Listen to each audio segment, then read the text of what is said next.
mo deklarar ang Department of Health there is sa Central Visayas kan DOH-7 o Code White Alert.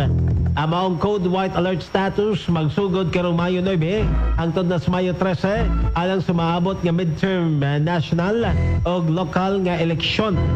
Ubo sa Code White ang mga ospital o mga medical personnel naka-on standby para masiguro nga dunay makaresponde o makahatag og serbisyong medikal kung galing may mga manginahanglan.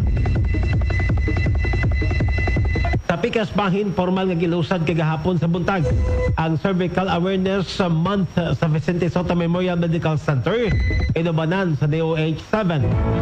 Doon kinitema nga babay, mahalaga ka magpa-cancer screening na o doon giandam ang mga DOH o ang BSMMC mga aktibidad alang sa buwan sa Mayo.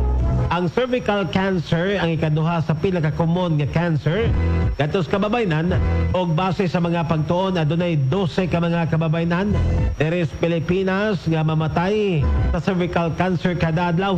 Hinungdan nga ang mga doktor na nawagan sa publiko labi na sa mga kababayan nga magpa-screening na kay ang sakit nga cervical cancer malikayan o mapugnan ra kung magpa-screening ka.